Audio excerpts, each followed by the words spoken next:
Hi guys, I'm Nathaniel Subida. Welcome back to my channel. And for today's video, reaction video na naman to, as usual, episode 4 ng Hello Strangers.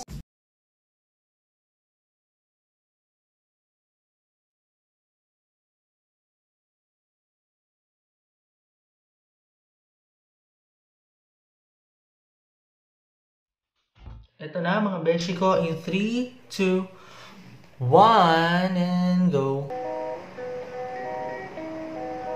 Sige. Pero pwede meet na lang tayo doon sa may beauty shop malapit dyan. Favorite ko kasi yung caramel milk tea nila eh. Sure, send me a pin.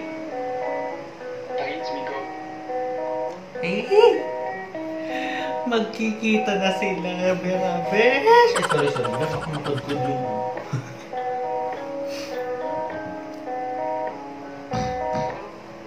talagang may mga may pinapakita pa talagang katawan, no? Magmi-meet up lang.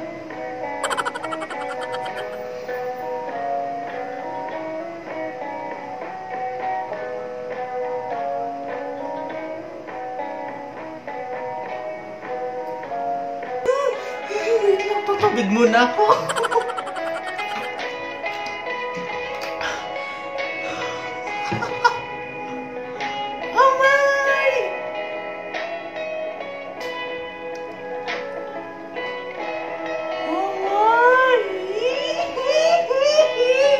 Sorry joke lang Ay, hindi naman buisit ang black sheep, mga besh. Pero, doon tayo sa totoo.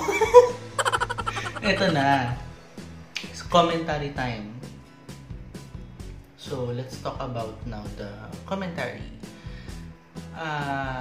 Kalimitan sa mga na-in love ng hindi inasahan, katulad ni Kukay, ay yung mga nasa friend zone. Pero unexpectedly, may mga ganun tao talaga.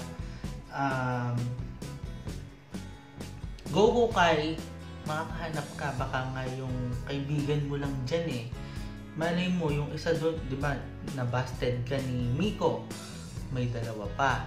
Yung dalawang yon, posibleng si Seth or si Junjun. Depende kung anong mangyayari pero sabi nga natin, ipapaubayan na lang sabi ko nga sa mga karang episode, ipaubayan na lang sa mga taga Black Sheep. Number 2, ito na.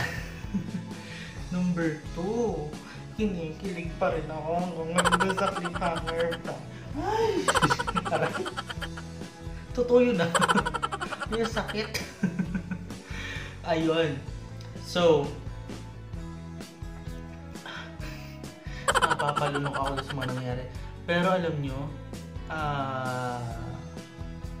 sa mga BL series sa ating bansa, ito yung pangalawang nagkaroon ng meet-up. Admit it, diba? Kung ako nakakakamali, pangalawang meet-up ba ito? O ito yung BL na parang pangatlo? Palagay nyo. Kasi, ito episode 4, nag-meet up sila. Samantalang dun sa Game Boys, episode 3, episode 4, yung director nila yung nakita ko ay paasa. Ang sakit nun. Episode, supposed to be nga daw, pupunta daw talaga dun ba't parang pinabalikan ko yung episode nung nasa Idea First. Well, ganyan ang Idea First minsan, mga kaibigan sila ng Black Sheep. Kung hindi ako nagkakamali Kung hindi ako nagkakamali hindi naman ako katulad ng iba, chismosa. Ako chismoso, pero hindi ako pakilamero. Tama yung sabi ni Pearl. Ay, nakalimutan ko, Black Sheep to. Ayun. So, ito na. Cliffhanger, as usual, pero bigger question. Ano kaya ang susunod na mangyayari? Yan ang dapat nating abangan sa episode 5 ng Hello Stranger. By the way mga besh, ang bilis-bilis ko lang mag-commentary.